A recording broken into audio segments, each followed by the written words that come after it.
Marimari Pupeñi, Marimari Pulamien, Marimari Compuche Puguení, Incheta Pedro Cayuqueo Piñén. Mi nombre es Pedro Cayuqueo, soy un mapuche de la zona de Cautín, de la comuna de Nueva Imperial, y mi comunidad se llama Luis Millaqueo, que era el nombre de mi bisabuelo. Quiero agradecer en primer lugar las atenciones que me han dado en estos breves minutos que llego acá. Me siento bendecido. Me siento un privilegiado de estar acá. Llevo viajando una semana ya y un par de días más por Canadá. He estado compartiendo con compañeros chilenos, compañeros latinoamericanos en Montreal, Toronto, Winnipeg, Regina, Calgary, Edmonton, y ya aquí termina la gira. Y estoy viajando hacia Waimapu nuevamente el día martes. Entonces se imaginarán que han sido días bastante agitados para mí, 2 días en cada ciudad. Ojalá tuviera más tiempo, ojalá hubiera podido también llegar a donde los compañeros de la costa oeste, de Vancouver, pero lamentablemente no se pudo. Pero fíjense que el poco tiempo que he tenido lo hemos aprovechado al máximo. Hemos dormido muy poco y hemos hablado mucho. También he escuchado mucho, porque no solamente uno anda transmitiendo un mensaje, uno también anda aprendiendo. He podido conocer de primera fuente la lucha de los compañeros indígenas de las primeras naciones. Estuve con ellos en Montreal, estuve con la nación Mohawk, me invitaron. Estuve desayunando con un anciano en su casa y yo al verlo a él, yo pensaba que era mi abuelo. Yo se lo dije a él y él me decía que al verme a mí era como ver a otro joven de la comunidad. Y él me dijo algo muy interesante. Él me dijo, obviamente él hablaba inglés y alguien me tradujo. Yo entiendo algo de inglés, pero no mucho. Él me dijo, ¿sabes, Pedro? Tú siéntate aquí en Canadá y en Montreal principalmente, siéntate como en casa.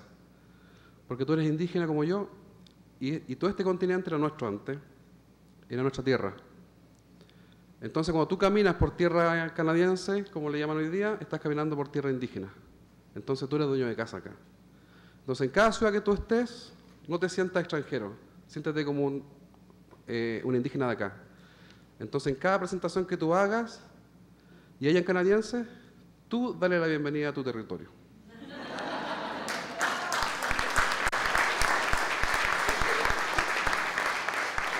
Y fíjense que lo he hecho en cada ciudad. Y algunos compañeros lo entienden, otros no. Bueno, pero yo lo siento así. Yo creo que cuando nosotros los indígenas caminamos por otros países de Latinoamérica, estamos caminando por tierra de nuestros abuelos. Nuestros abuelos caminaron estos pasos antes que nosotros.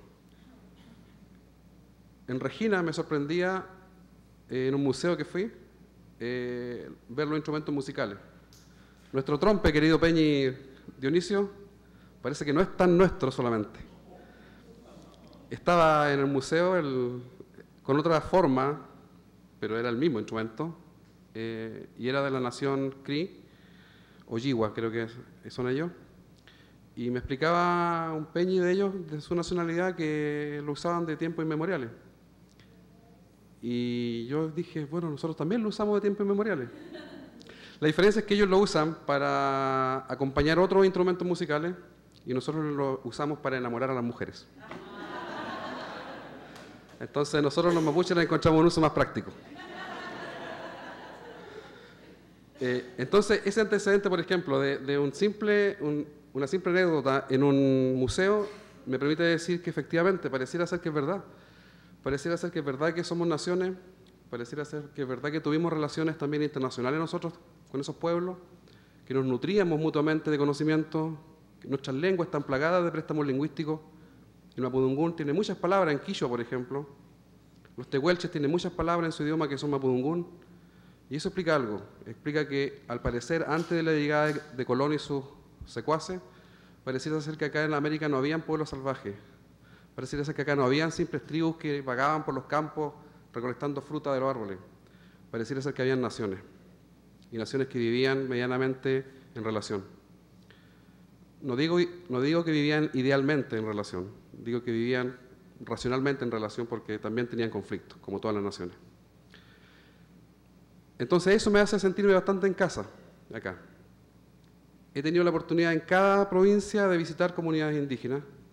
En Ontario me invitaron a una ceremonia muy especial los compañeros indígenas. Se conmemoraba 15 años del asesinato de Dudley George, un indígena de Ontario, que fue asesinado por la policía. Y estuve en Zaira, muy al sur, cerca de la frontera con Estados Unidos, en una actividad que era propia de la familia de él y de las Primeras Naciones. Y lo comentaba al venir del aeropuerto hacia acá que fue una actividad muy emotiva porque lamentablemente no ha tocado estar en Wallmapu en ya 4 o 5 funerales de jóvenes mapuches. Estuvimos con la familia de Jaime el año pasado, estuvimos con la familia de Matías, de Alec. Y fíjense que el sentimiento y la pena de la comunidad de Dudley en Ontario no tenía nada de distinto a la pena que sentía la familia de Jaime o de Matías o de Alec.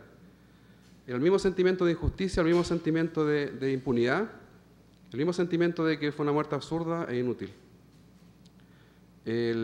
Compartí ese momento muy especial con la gente de Ontario, me hicieron sentir muy, muy en casa ellos y creo que son experiencias que igual me han ido marcando a mí en lo personal. En la provincia que está al lado,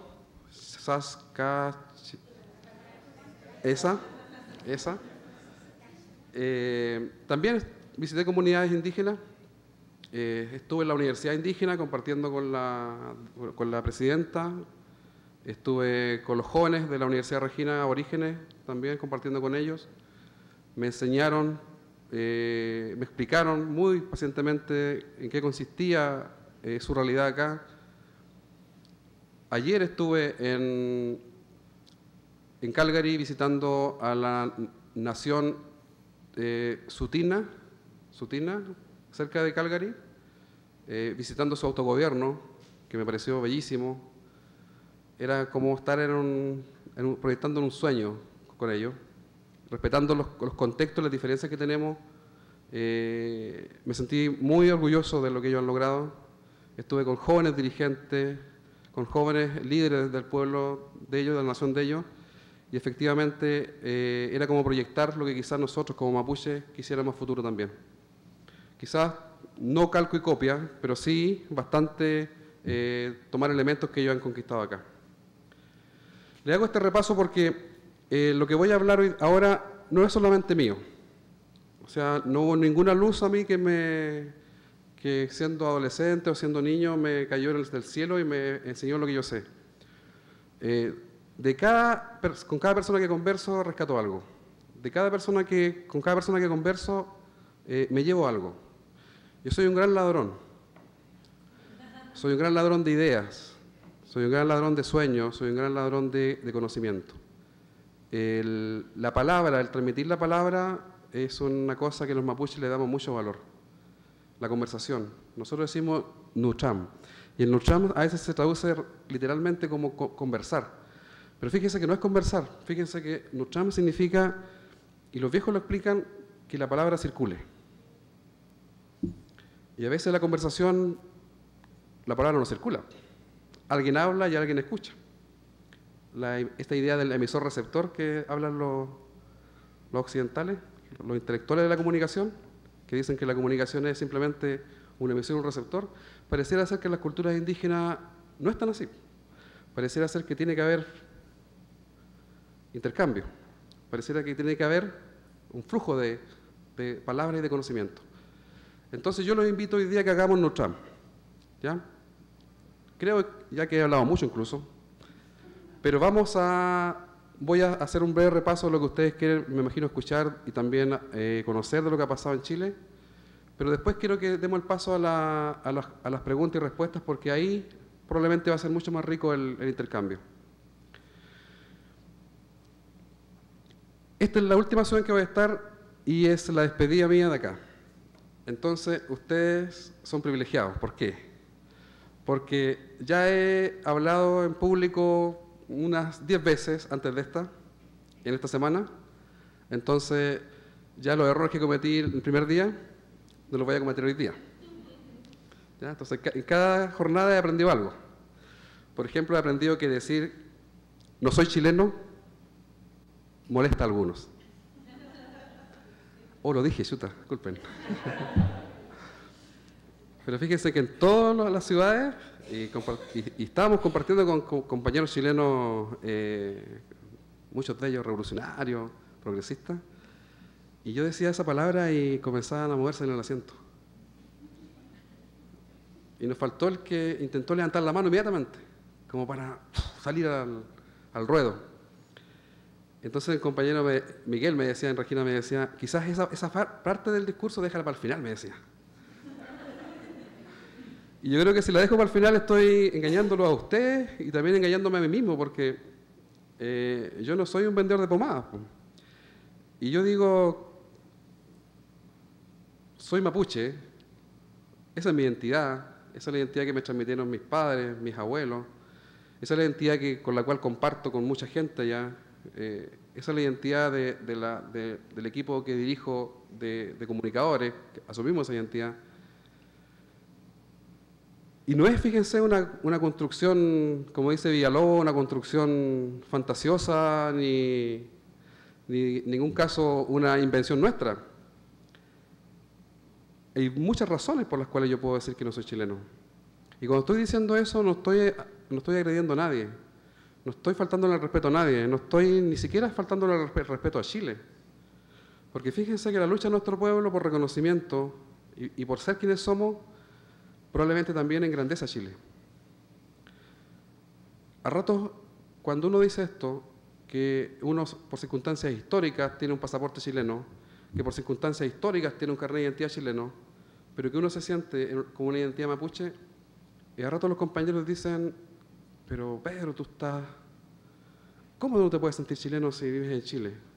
¿Por qué ustedes quieren destruir el país? ¿Por qué ustedes quieren separarse de Chile? ¿Por qué ustedes quieren ser un Estado dentro de otro Estado? ¿Por qué ustedes quieren ser una nación si Chile es una... Los chilenos son una nación. Y fíjense que los compañeros muchas veces no se dan cuenta que lo que están repitiendo es lo que dice el Mercurio de nosotros. Y el Mercurio parece que en dictadura era malo, pero parece que en democracia es leíble. Y muchos compañeros repiten los discursos que la prensa en Chile dice de nosotros. Yo no he escuchado a ningún dirigente mapuche. Y conozco a muchos, porque son hartos, somos un pueblo que tiene hartos jefes, y a rato, como dice el chiste, pocos indios. Pero bueno, es lo que nos toca a nosotros resolver internamente. Yo no he escuchado a ningún dirigente mapuche, a ningún dirigente mapuche serio y responsable que diga que está contra Chile, y que diga que está contra los chilenos, y que diga que está contra, y que quiere separarse de Chile, que quiere partir el país por la mitad. Yo no he escuchado a ninguno. Y creo que ustedes tampoco probablemente han escuchado a ninguno, pero sí han leído en la prensa que eso alguien lo dijo. Han leído en la Tercera o en el Mercurio que alguien dijo eso. Y fíjense que yo soy comunicador, soy periodista, y yo sé que en los medios habitualmente lo que hacen simplemente es desinformar. Un compañero me decía en Regina, ¿cómo resumirías tú la lucha de tu pueblo? Porque uno ve el tema de las tierras, ve el tema de los presos políticos, ve el tema contra las represas, pero ¿qué es lo que quieren ustedes? Me decía, casi un poquito exacerbado, porque me decía, Pedro, no los entiendo, me decía. ¿Cuál finalmente es la lucha de ustedes? ¿Cuál es lo central de la lucha de ustedes? Y yo le decía, partimos mal porque tú estás poniendo una división entre la lucha de nosotros y la de ustedes. Es más, algunos compañeros me decían, ¿cómo podemos apoyarlo al pueblo mapuche? Y yo les decía, es que no tienen por qué apoyarnos a nosotros. Porque si están diciendo, apoyemos al pueblo mapuche, están diciendo como que ellos tienen una lucha, nosotros no somos parte de esa lucha y veamos cómo los apoyamos. Y fíjense que la lucha mapuche, y fíjense que la lucha de los pueblos indígenas en gran parte del continente, es una lucha que trasciende por mucho aspectos de la propia identidad nuestra. La lucha mapuche hoy día es una lucha profundamente que apunta al fortalecer la democracia en el país. Si no entendemos la lucha mapuche como una lucha democrática y una lucha por cambio social, no entendemos nada. Se lo digo de esa forma. Porque no se trata que nosotros los mapuches estamos luchando por algo, y ese algo es observable desde un asiento de un televisor, o es apoyable en forma como de una solidaridad que a ratos también es solidaridad bastante paternalista. No, los mapuches están luchando en Chile porque Chile sea un Estado más democrático, porque en Chile hay un cambio social. Y esas son deudas que la democracia chilena no tiene solamente con los mapuches. Esas son deudas que la democracia chilena tiene con todos los que habitan en el país. Yo les decía a varios compañeros en este viaje que hasta yo podría decir que los mapuches no somos los que lo estamos pasando más mal en Chile. Fíjense que yo vengo de una comunidad. Mi familia vive en la comunidad. Yo ahora por razones laborales y de todo tipo, de muchos tipos, estoy en la ciudad viviendo. Pero mi comunidad está a 10 minutos en auto hacia el campo. Y fíjense que yo en la comunidad nunca pasé hambre. En la comunidad nunca nos faltó el agua. Siempre hubo alguna forma de nuestra gente se la ingenió para que nos alimentáramos cuando niños. Yo he conocido compañeros chilenos de sectores marginalísimos que no tienen que comer. He conocido chilenos que no tienen un techo donde vivir. He conocido chilenos que no tienen plata, dinero para salud ni para educación. Entonces, si ponemos las cosas en la mesa y transparentamos lo que está pasando en Chile, fíjense que es verdad, los mapuches no somos los que lo estamos pasando más mal. Y no somos también por razones de sentido común. Los mapuches somos el 8% de la población en Chile. Y Chile es uno de los países con el peor distribución del ingreso en el mundo. Chile está entre los 5 países del mundo que tienen la peor distribución del ingreso. O sea, la brecha entre los ricos ricos y los pobres pobres es gigantesca. Y si ustedes ven la lista de los 4 países que lo anteceden a Chile, les aseguro que ninguna es una democracia. Son regímenes de dictadura en el sudeste asiático, son algunos sultanes que tienen emiratos en la zona de árabe. O sea, Chile comparte el ranking, el top 10 en el mundo de desigualdad, junto con países que no son en absoluto democráticos. Entonces, pareciera ser que nosotros los mapuches, a veces pensamos, nosotros luchamos, nosotros reclamamos, nosotros pataleamos, y resulta que nuestra lucha, si logramos conquistar y logramos ganarla, va a beneficiar a muchos, no solamente a los mapuches. Entonces, ¿por qué no entendemos de una vez que lo que estamos nosotros reclamando y exigiendo es también lo que los chilenos en Chile debieran reclamar y exigir? Por eso yo siempre digo, yo siempre le paso la pelota al que está al frente mío. Yo le digo, los mapuches, para bien o para mal, están haciendo su lucha, están avanzando, hay una generación que viene muy potente, que va a cambiar radicalmente el mapa de lo que somos nosotros como pueblo, lo está cambiando ya hoy día. Entonces quizás la pregunta es, ¿cómo nosotros desde el lado chileno, ustedes por ejemplo, también luchan, también se levantan, también se rebelan? Eso hace mucha falta. El compañero Mohawk me decía, él muy sabiamente me decía, mira Pedro, nosotros no podemos mandarte jóvenes para allá, porque está lejos y probablemente el gobierno canadiense no nos dejaría. Y aún no tenemos aviones ni barcos para mandarlo. Pero decía, seguramente hay algo que nosotros podemos hacer acá. Él me decía, en este mundo globalizado y capitalista, probablemente hay empresas canadienses que operan en la zona mapuche. Minera, inversiones madereras, existen. Con nombre y apellido les puedo dejar un listado después. Y fíjense que él me decía, entonces mira, ¿por qué ustedes luchan allá y nosotros apoyamos acá? Y nosotros también acá podemos meter voces frente a esas empresas, frente a esas madereras, mineras que están allá. Y él me decía, porque si ustedes avanzan allá y nosotros acá, todos avanzamos. Y él me decía, y si los mapuches dan un paso, la lucha Mohawk también da un paso. Si los mapuches pierden un paso atrás, todos los indígenas perdemos un paso atrás. Y ese mensaje es también un mensaje para la gente que no es indígena. Cuando la lucha indígena retrocede la lucha de todos los pueblos. Cuando ustedes apoyan la huelga de hambre, se están apoyando a sí mismos. No están apoyando a los hermanos que están presos. Sí, lo están haciendo, pero ¿cómo logramos entender esto de otra forma? Cuando ustedes apoyan una huelga de hambre, también se están apoyando a sí mismos, también ustedes están avanzando en esa lucha. Y la huelga tuvo éxitos que benefician a todos. La semana pasada se retiró la totalidad de las querellas, el presidente Piñera lo hizo, se reformó la ley militar, es ley ahora. Fíjense la paradoja, la derecha, el proyecto de ley que se sancionó que ningún civil desde hace una semana para adelante puede ser procesado por tribunales militares, lleva la firma de un presidente de derecha, neoliberal. Y durante 20 años eso no se cambió. Entonces fíjense que si alguno de ustedes, si alguno de sus hijos o su familia en Chile, en una protesta social callejera, en una protesta poblacional, en una protesta de lo que sea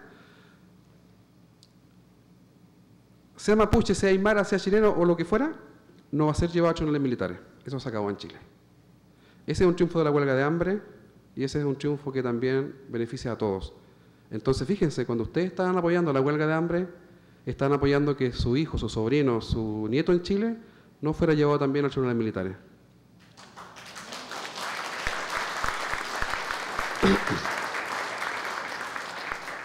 Entonces es importante cambiar el switch, como dicen hoy día, cambiar el foco de cómo yo veo la lucha mapuche.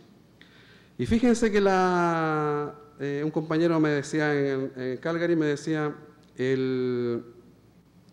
pero es que ustedes son un pueblo que son cerrados, me decía.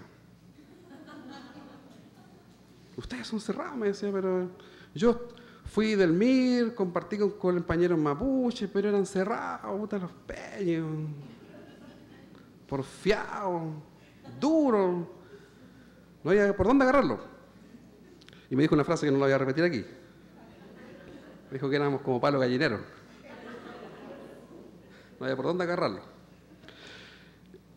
Y yo le decía al compañero a mí me sorprende cuando nos dicen que somos cerrados y somos un pueblo, casi un pueblo hermético, que no quiere compartir con la otra sociedad y que a rato incluso hay gente que piensa que somos racistas nosotros contra los chilenos. Y fíjense que yo le decía al compañero, usted me va a perdonar, compañero, pero yo estoy hablando el idioma de usted. Yo estoy hablando su idioma. Yo estoy hablando el idioma de usted para que me entienda. ¿Usted habla el idioma mío para que yo lo entienda? ¿Ha hecho el esfuerzo de aprender mi idioma para que nos entendamos? ¿En mi idioma también? Entonces, ¿quién es el intercultural aquí? ¿Quién es el cerrado aquí? Claro, el compañero me decía, no, pero es que eso no es mi culpa, porque el sistema educativo y capitalista y todo lo demás. Ya, ok. Pero no entremos en esa discusión, pues no entremos en esa discusión. Yo le decía, yo no conozco ninguna comunidad mapuche en donde a cualquier persona de cualquier origen se le niegue un vaso de agua o se le niegue un pedazo de pan. La gente de las comunidades es extremadamente hospitalaria, cariñosa y abierta al visitante.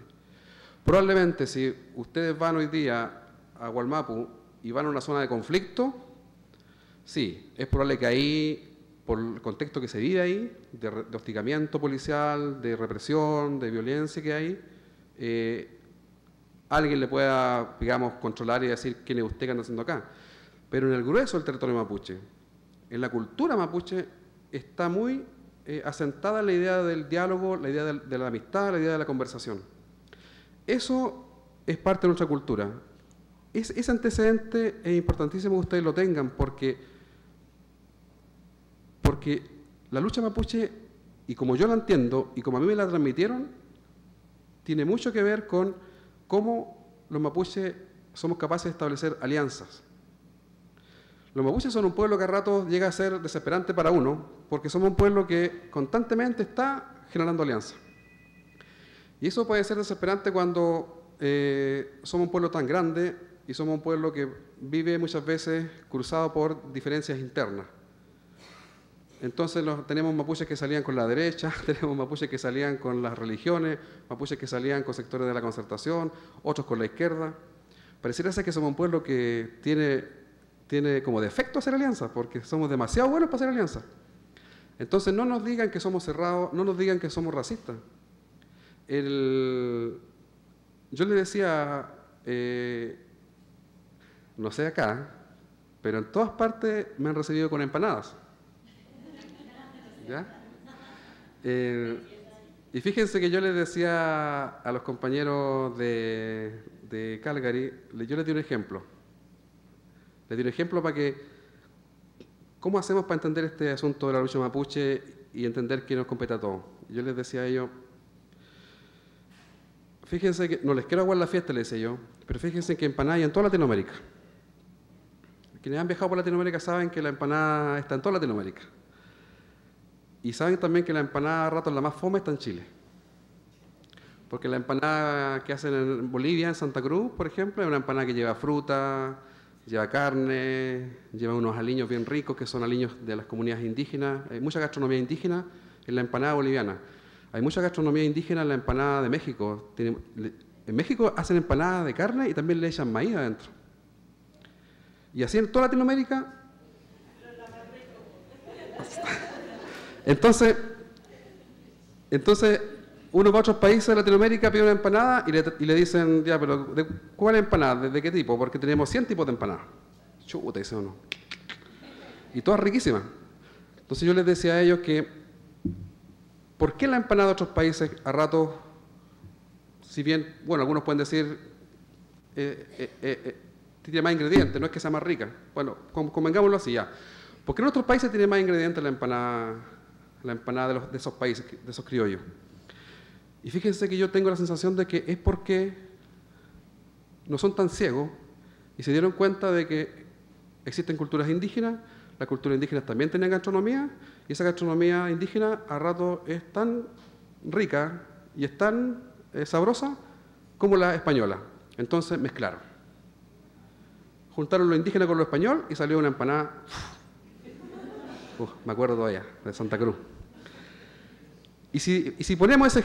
Y en Chile, ¿qué ha pasado en Chile, por ejemplo? En Chile la empanada es la empanada española clásica. A lo más en Chiloé le ponen otras cositas más. Pero en Chiloé todos sabemos que es una isla mágica, por tanto ahí suceden cosas que no pasan en el resto del país. Y yo les decía a los compañeros, ¿y por qué no le ponemos merquén a la empanada? ¿Por qué no le ponemos piñones a la empanada? ¿Por qué no le ponemos otros ingredientes a la empanada que son de las culturas indígenas? Y no solamente a la mapuche, ¿por qué no le ponemos ingredientes aymara? ¿Por qué no le ponemos ingredientes rapanui a la empanada? Sería una tremenda empanada. Y es porque no somos capaces de ver. No somos capaces de ver que tenemos riquezas, pero increíblemente potentes, culturales, identitarias en el país y no las vemos. Y yo les decía que el ejemplo de la empanada se puede llevar al ejemplo de las democracias. En toda Latinoamérica hay democracia. ¿Cuál es la más desabrida de todas? La chilena. ¿Y por qué la democracia chilena es tan desabrida? Bolivia, están refundando el Estado. Lo están refundando con nuevos pilares de convivencia. Y lo indígena está permeando todo hoy día en Bolivia. Todo. Ecuador se declaró hace muy poco tiempo Estado plurinacional. México se declara como un Estado multicultural y plurinacional. Gran parte de los países de Latinoamérica han dado el paso de reconocer la existencia de naciones, de pueblos, de lenguas, de saberes, de olores, de aliños y de todo eso en sus estados, y lo están reconociendo. Ha costado, han habido avances, marcha y contramarcha, pero están avanzando en eso. ¿Y qué pasa con Chile? En Chile existe, como dice la Constitución, una nación única e indivisible. En Chile hay chilenos y se acabó la discusión. Entonces, fíjense, la democracia boliviana a mí me fascina. La democracia ecuatoriana es fascinante. Incluso democracias que no son precisamente de izquierda o democracias que no son precisamente populares, como la colombiana, está años luz de lo que pasa en Chile. Colombia no ha tenido presidente progresista o de izquierda desde hace bastante ya, casi medio siglo. Colombia, en el año 91, reconoció la existencia de pueblos indígenas en Colombia. Desde el año 91 en Colombia hay escaños propios en el Parlamento para indígenas. Colombia, ese país que a uno cuando lo menciona se le ponen los pelos de punta. O sea, imagínense, el estado más reaccionario de Sudamérica,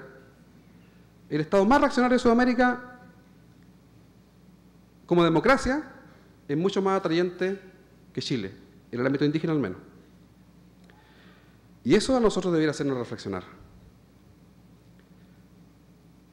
Acaba de cumplir 200 años Chile, del Biobío al norte, obviamente, y fíjense que todavía se sigue insistiendo en Chile en esto de que en Chile habita solamente una nación. Y eso cumplió 200 años, estaba de cumpleaños. Fíjense que no es, un compañero me dijo, sí, compañero, pero eso es culpa de Pinochet. Yo dije, a ver, seamos serios, le dije yo. Porque resulta que lo que dice Pinochet respecto a ese parrafito es lo mismo que decía la del 25. Es lo mismo que decía la Carta Magna Parlamentaria del año 1891. Es lo mismo que decía la Carta Magna del año 1833, la de Portales. Es lo mismo que decía la de O'Higgins. A ver, Pinochet repitió lo que todos han dicho siempre de nosotros, que en Chile hay chilenos y se acabó la discusión. Por eso cuando Piñera dice, muy oportunistamente hoy día, después de la huelga de hambre, dice, yo heredé este problema de Bachelet.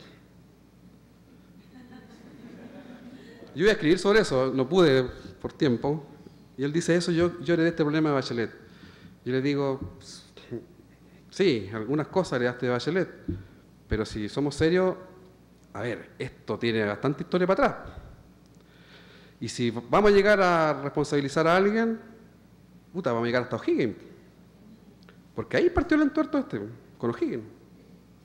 Y si somos más estrictos todavía, históricos, rigurosamente históricos, decimos, bueno, Aníbal Pinto fue el desgraciado que hizo esto.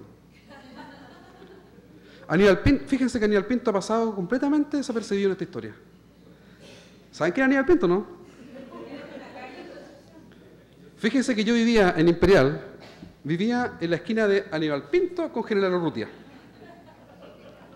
Por el lado de acá estaba el presidente que ordenó la ocupación del territorio mapuche y por el lado de acá estaba el general que la comandó. Y yo vivía en la esquina de Aníbal Pinto con General Urrutia. Eso es como ser judío y vivir en la esquina de Goebbels con Hitler. O ser, no sé, no voy a dar más ejemplos porque puedo herir susceptibilidades. Pero fíjense, y eso como que no se dice y nadie lo sabe.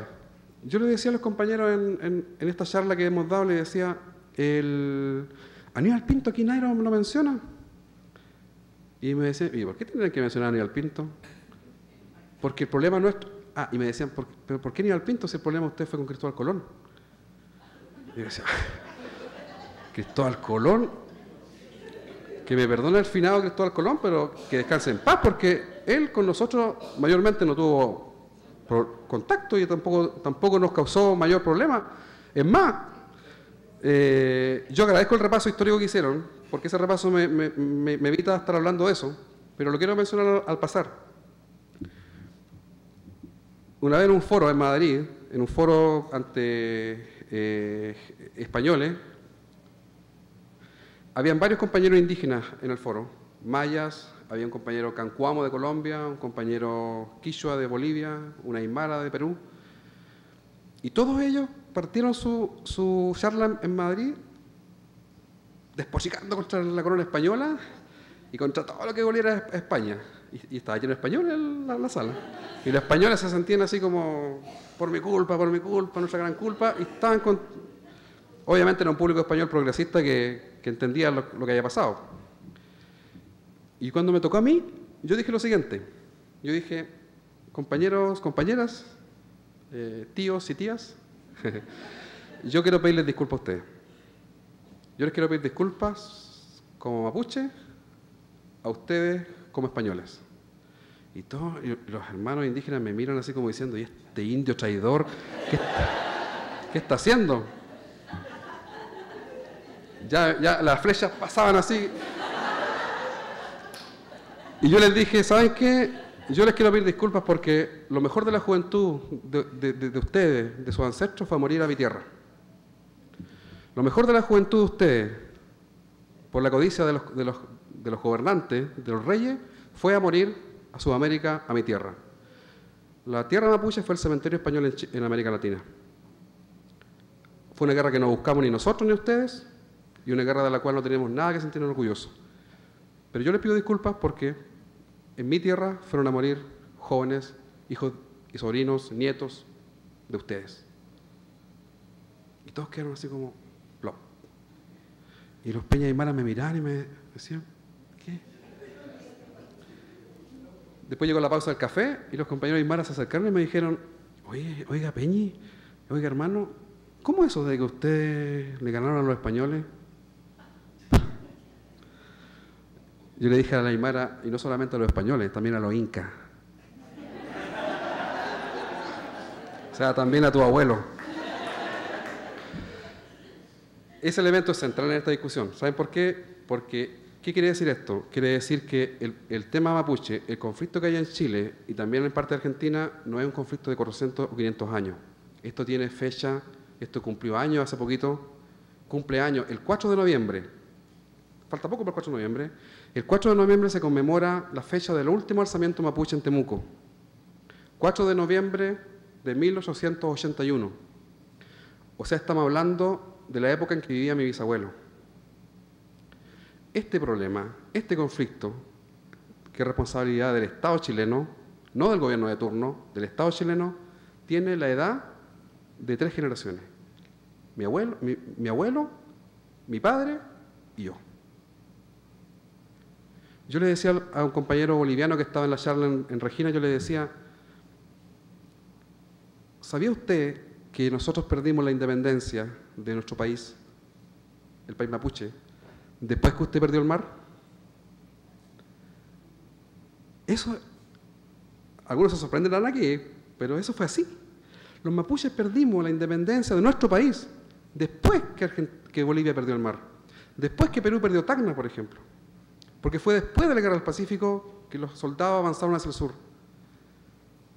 Entonces, si en un boliviano es tan fuerte el sentimiento de la demanda marítima, si en un boliviano es tan fuerte el sentimiento de que fueron un pueblo que tenía costa y que tenía una salida al mar, si todavía en Bolivia eso se enseña en los colegios como una demanda central de ellos, como una demanda de país, como una demanda social, y que cruza a los bolivianos de izquierda a derecha, ¿cómo quieren que yo no reivindique un país mapuche?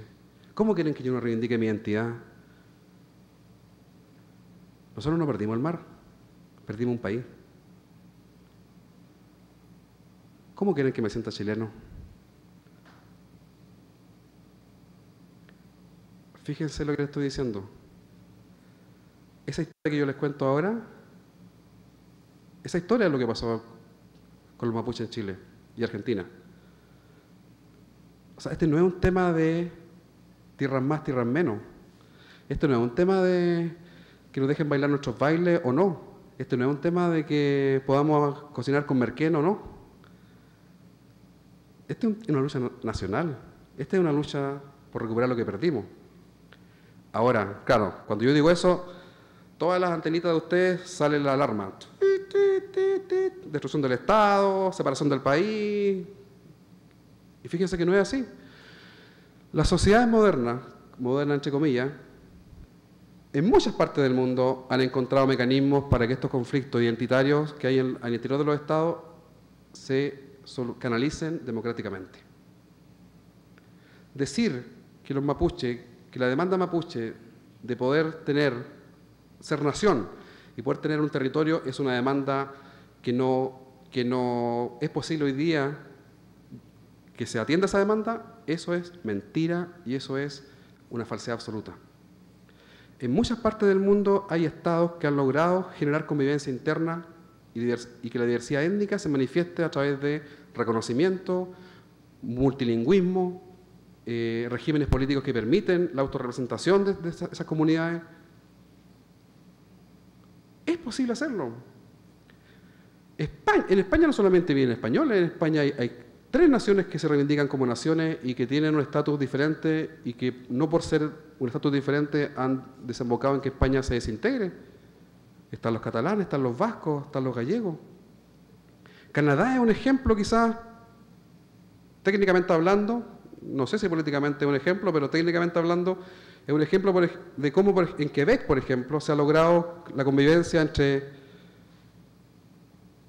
naciones distintas. Las primeras naciones incluso, los tratados que acá se han respetado, para bien o para mal, sé que la realidad acá por naciones es muy distinta una de otra, pero para bien o para mal, acá se habla de primeras naciones. En muchas partes de Latinoamérica hay procesos en países donde se habla de una nación o 2 naciones o 3 naciones que conviven. Entonces, no nos digan que la demanda mapuche es una demanda que atenta contra el Estado, que atenta contra la chilenidad, que atenta contra... En absoluto. Es más,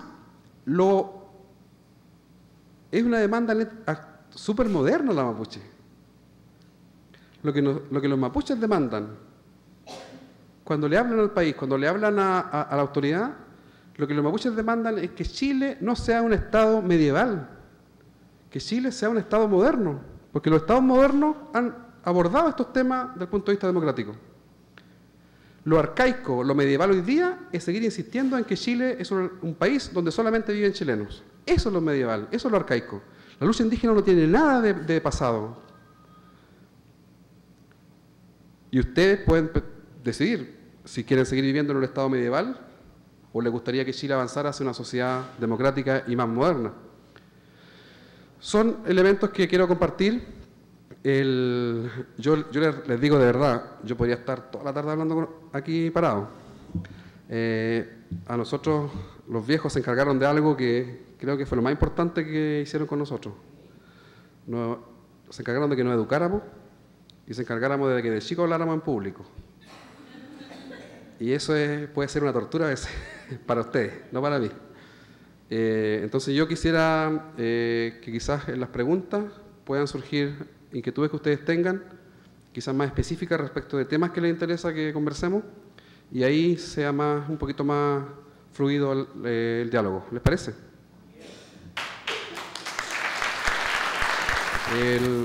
Esa pregunta la he respondido en todas las ciudades. Y lo primero que tengo que hacer cuando abordo esa pregunta es derribar un mito. Se culpa a los mapuches del voto de que la derecha gana en la Araucanía. Siempre se ha dicho. La derecha gana en la Araucanía porque los mapuches votan por la derecha. Y eso se asume como una verdad absoluta, ¿cierto? Todos dicen, gana la derecha en la región de la Araucanía, los mapuches. Ganó en la región de la Araucanía el sí de Pinochet, los mapuches. Ganó Vigi en la Araucanía, en la primera elección democrática, los mapuches. Ganó en todas las elecciones presidenciales, Lavín ganó en la Araucanía a los candidatos a la concertación, los mapuches de nuevo. Piñera ganó en la Araucanía, ¿cierto? Ya, los mapuches nuevamente. Y fíjense que yo no quiero ofender la inteligencia de nadie, pero esto es de sentido común. Los mapuches somos el 34% de la población de la Araucanía.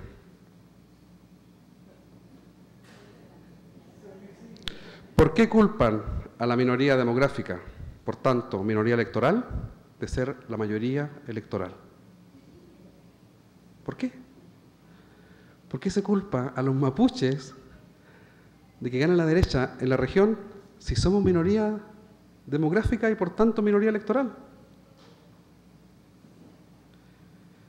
Todos los mapuches aunque todos los mapuches de la Araucanía votáramos por la derecha, tampoco gana la derecha. Aquí no están pasando gato por liebre. Aquí, ese es un discurso, compañero, que ha levantado la derecha. Y ese es un discurso que ha levantado la derecha y que la concertación lo usó muy bien. ¿Para qué? Para deslegitimar cualquier avance con los mapuches. Es más, yo les puedo decir que es un discurso que incluso usa la izquierda revolucionaria para no reconocer que el trabajo que han hecho con los mapuches en la Araucanía ha sido muy malo. Pero los mapuches, el comportamiento electoral mapuche es el comportamiento electoral de cualquier sociedad. Votan desde la derecha hasta la izquierda.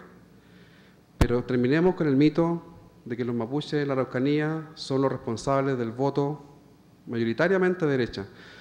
Compañeros, no nos olvidemos quienes viven en la Araucanía. En la Araucanía viven todos los latifundistas del país, están instalados en la Araucanía. Los terratenientes están instalados en la Araucanía. La sociedad chilena en la Araucanía es la sociedad más racista que yo he conocido. El voto derechista que hay en la Araucanía es un voto duro chileno, es un voto duro de la sociedad no indígena. Todas las ciudades de la Araucanía, ¿sabe cómo se crearon? Fuertes militares fueron primero. Vilcún, Imperial, Carahue, fueron fuertes militares primero. Entonces, por favor, no repitamos lo que dice el Mercurio. Somos la minoría en la región nosotros. El 70% de los mapuches, ¿saben dónde vive? En la región metropolitana y en Valparaíso.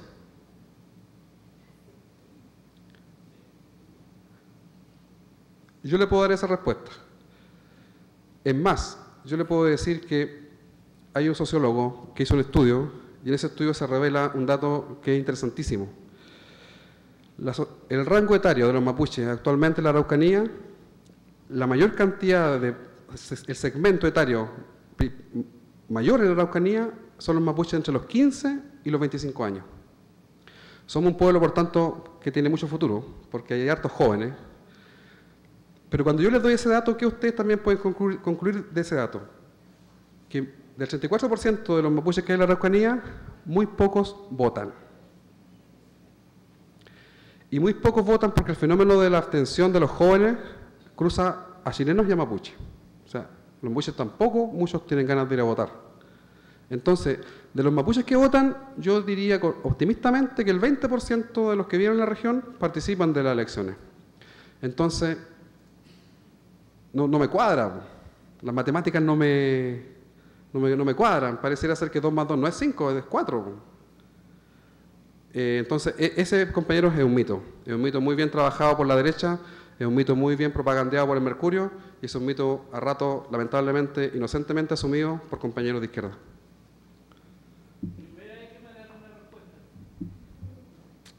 ¿Ve? Excelente, entonces. La huelga de hambre que iniciaron los compañeros en la cárcel de Concepción y después se propagó a otras cárceles, tenía básicamente 3 peticiones centrales. ¿Ya? Ellos acotaron su demanda a 3 peticiones centrales. Una, que no se los procesara y juzgara con la ley antiterrorista. ¿Ya? Hay que entender de que en Chile, al iniciarse la huelga de hambre, habían 106 mapuches encarcelados por procesos judiciales que iban a desembocar en juicios por el marco de la lucha mapuche por las tierras. ¿Ya? De esos 106 mapuches que estaban presos, 58 estaban siendo perseguidos por la ley antiterrorista. De los 58, hubieron 32 primero que iniciaron huelga de hambre y se sumaron después otros 5 o 6 que estuvieron hasta el final. Y la demanda central de los presos era que se retiraran las querellas por ley antiterrorista. Todas querellas interpuestas en el gobierno de Michelle Bachelet. ¿Ya? Todas las querellas que estaban por ley antiterrorista, en el caso de los mapuches que estaban en huelga, todas y cada una había sido interpuesta por la presidenta, la santísima Michelle Bachelet. Ese dato es interesante, ¿por qué? Porque efectivamente Piñera no mentía cuando decía que, al menos en el caso de la huelga, el problema lo había heredado de la presidenta Bachelet. Ahora, Piñera es un mentiroso profesional, y él lo que no decía es que, si bien la presidenta Bachelet aplicó la ley, fue su sector, la derecha, la que luchó y pataleó para que se aplicara. ¿Ya? Las querellas fueron retiradas. Uno de los acuerdos de la huelga se cumplió a cabalidad. Todas las querellas que pesaban sobre los mapuches que estaban en huelga por ley antiterrorista fueron retiradas por el gobierno. Queda pendiente saber qué es lo que va a hacer el Ministerio Público. El Ministerio Público es un ente autónomo en Chile. Y el Ministerio Público persigue también por su cuenta, puede iniciar persecución penal, como se dice, y el Ministerio Público había manifestado que ellos no iban a retirar las querellas, que ellos iban a seguir con las querellas por ley antiterrorista. Los Peña y Dangol, que continuaron la huelga una vez que terminó la de Concepción, ellos planteaban este punto. el punto de que ellos también querían del Ministerio Público un compromiso de que ellos también iban a retirar las querellas. Finalmente terminaron la huelga por razones humanitarias ellos y se acogieron a lo que se logró conquistar en Concepción. De ahí puedo comentarles si qué proyección va a tener esto realmente en los juicios. Los juicios comienzan en noviembre, los juicios orales contra las mapuches que estaban en huelga. La otra demanda era la demanda de la ley militar. Se estaba pidiendo que los mapuches no fueran procesados por ley militar. Porque ¿qué ocurría? Ocurría que muchos compañeros que estaban presos estaban siendo doblemente procesados, tanto por la justicia civil como por la militar. Entonces ellos estaban pidiendo que se les quitaran las causas por ley militar. Fíjense que la negociación fue mucho más allá. Yo les comentaba hace un rato. Se hizo toda una reforma en el país en torno a la ley militar. Y se cambió radicalmente, no para el caso de ellos, para todos. Que hoy día ningún chileno, ningún ciudadano de Chile puede ser procesado por tribunales militares. Solamente milicos juzgan a milicos.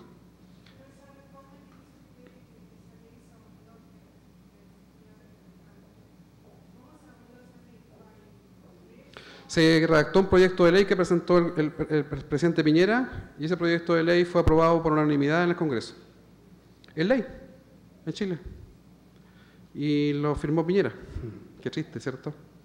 La última demanda de los presos era que se retiraran los contingentes militares, o sea, policiales, de las comunidades. Hay muchas comunidades que están con un estado de sitio. Hay cuarteles policiales que están instalados en las comunidades. Ellos pedían también eso. Esa demanda yo creo que fue parte de lo que en una negociación te corresponde a ti ceder, digamos. Creo que esa demanda no se cumplió. El gobierno no ha retirado los contingentes policiales y probablemente ese escenario de control que hay en muchas zonas va a continuar. Ahora, la huelga en sí, y lo decían los compañeros delante que me precedieron, uno puede calificarla como una victoria gigantesca. Ahora, es una victoria gigantesca no solamente porque los presos lograron los objetivos que tenían, que eran objetivos de ser llevados a juicio en forma justa, sino que también es un triunfo por lo que la huelga generó a nivel de impacto en la opinión pública, lo que generó en torno a la solidaridad de los chilenos también con los mapuches. O sea, la huelga vino a reactivar un movimiento mapuche que estaba bastante decaído y también reactivó un movimiento chileno popular de solidaridad con los mapuches que no se veía hace mucho tiempo. ¿Ya? Esos son triunfos políticos importantes. ¿Qué va a pasar en los juicios orales que vienen? Fíjense que sin los testigos sin rostro, sin las declaraciones obtenidas bajo interceptación telefónica o todo lo que la ley antiterrorista permite, es muy probable que gran parte de los Peñi y Lamienes queden en libertad, absueltos. Los fiscales saben que sin ley antiterrorista no tienen por dónde condenar a la gente. La ley antiterrorista es una ley que se mantiene casi intacta del tiempo de Pinochet. La Concertación mentía cuando decía que se le había hecho reformas. No se le hicieron reformas, se le hicieron a la ley antiterrorista agregados. Siempre decía el presidente Lagos que la ley antiterrorista era una ley democrática porque había sido reformada el año 93. Lo que se hizo en el año 93 con la ley antiterrorista fue agregarle los contextos nuevos que habían de persecución penal. Las mafias y narcotráfico. Y se quitó la pena de muerte. Eso fue lo que se cambió en el año 93. Se quitó la pena de muerte, porque la ley de Pinochet establecía la pena de muerte como sanción, y se agregó el tema del narcotráfico y el tema de las mafias. Entonces, no me vengan a decir que la ley antiterrorista de Pinochet no es la misma que se usa hoy día en Chile. Es la misma. Se le hicieron agregados y se quitó un párrafo que era el de la pena de muerte, que me parece que sería un escándalo que todavía existiera en Chile. Entonces, es una ley que vulnera absolutamente todas las garantías judiciales. Imagínense, 2 años de prisión preventiva sin ser llevado a juicio. ¿Qué sucede cuando te absuelven después? Te dice el juez, disculpe, ni siquiera se disculpan. No, absuelto, váyase para la casa. y pasaste 2 años en prisión. Los testigos sin rostro. Los testigos sin rostro son los testigos que usaba Fujimori en su dictadura para perseguir a sus opositores políticos. Y los testigos sin rostro son sin rostro. No sé si alguno de ustedes ha estado en un juicio oral en Temuco, o en Angol, o en Concepción, pero los tipos los ponen detrás de un biombo con una capucha. Le distorsionan la voz y ellos acusan y la defensa está casi imposibilitada de contrapreguntar. O sea, no sabes quién te está acusando, no tienes la posibilidad tú de contrapreguntarle a él para saber si está mintiendo o no. Y más encima el tipo que te está acusando es pagado por el gobierno y se le generan todas las condiciones para que esa persona pueda tener impunidad total. Entonces, claramente es una figura que atenta contra cualquier valor judicial en una democracia. No olvidemos que hay Estado de Derecho y hay Estado democrático de derecho. Chile podrá ser un Estado de Derecho, eso lo concedo, pero en absoluto es un Estado democrático de derecho, que es otra cosa. Que el cambio en la situación mapuche pasa por cambios estructurales en todos los ámbitos de la vida del Estado chileno. Institucional, en el modelo económico, en el ámbito de la construcción social incluso interna que hay en Chile. Fíjense el tamaño de la batalla que tenemos que dar. Fíjense el tamaño de la lucha que tenemos que dar.